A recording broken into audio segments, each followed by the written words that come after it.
So blah blah blah blah. Restart that. What's up, everybody? Here we go. We got we got mostly everything figured out. We put down some rock. As you can see, there's rock down here. But I'm gonna go ahead and compact it all using this awesome machine real fast. I've never used it before, so I just filled it up with gas, oil, set everything up ready to go to turn it on, and we'll get that going and we'll see how it works. I'm not exactly sure what to expect here, so there's only one way to find out, right?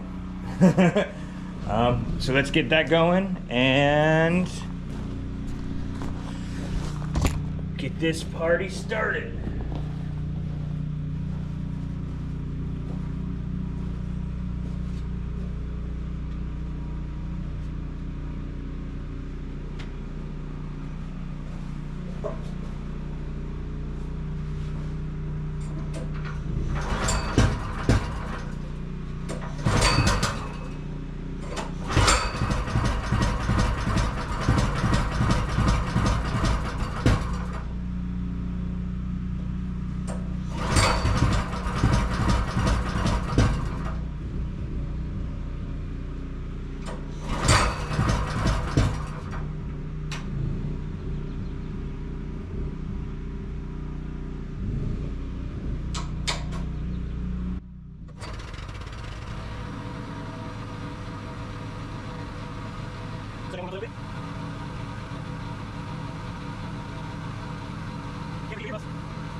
Was that loud?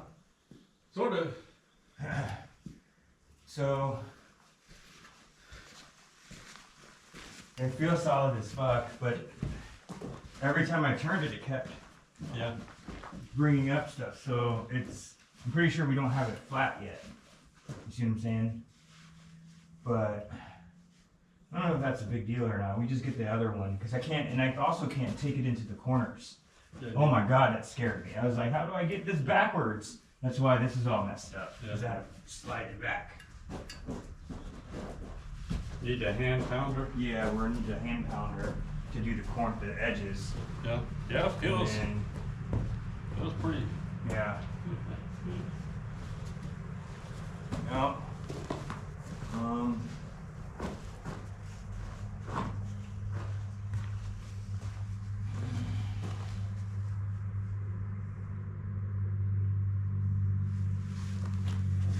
Need a hand pounder from across here, or at least because I can't get that there. And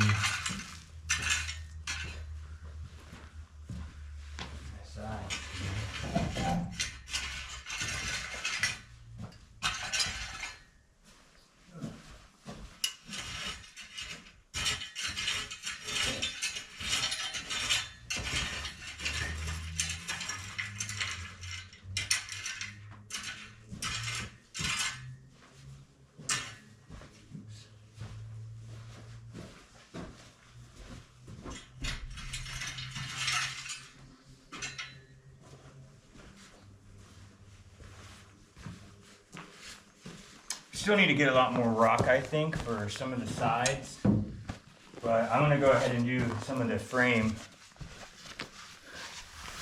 which is basically getting the boards going across here, going across the back there, and then coming up to this point, and then putting one in the middle here, at least halfway, putting one across the middle here, and then putting one halfway. And we'll see how that goes. But yeah, you can probably see on the camera a lot better than I can see at that low point of how not real flat this whole thing is, but it'll be boarded off, so hopefully it won't do any damage to the actual barn. It'll just be a pad. But we're gonna separate it into 4 squares, kind of, and then pour it that way. What's up, everyone? Just wanted to check in with you and let you see. It's been a couple days, but we finally got the framing all in. So next step is ordering the concrete, getting the metal mesh or tie rods, depending on what we're going to be using. It's probably going to be metal mesh because I don't want to deal with tie rods. Plus you have to get a whole tie rod bender / cutter, and that's just insane. I guess you could use a grinder actually to cut the tie rods, but we're going to use like 3 or 4 of that wire stuff to actually, the smaller thin wire, like 3 or 4 of them to put in here, I think, instead of the tie rods, because cost as well is important. So we're going to do this section right here last. We're going to do that section first, this section first, and this section first. Hopefully we can get it done in a day or two. One day and then one day. But as soon as we start working on it, I will let you guys know. Until then, peace. Don't peace yet. Cut that out. So leveling it was probably the hardest part to do. It was trying to figure out how to level it, where to level it at. As you can see, it took a second or two for right here. It's all disturbed from when I compacted it down. But other than that, it worked out pretty well. I got to figure out, I think I'm going to put another piece of wood right here on the back end when I start filling this up. That way it won't spill over into the next area. But we got all that taken care of. I got to vacuum again. But I mean, it's all good. And it kind of slightly all tips down towards this door, just slightly. Just in case any water gets in here. It doesn't actually, it floods away from the barn, or away from the inside and out towards the door. So, all right. Now, it's time to say adios. All right, peace.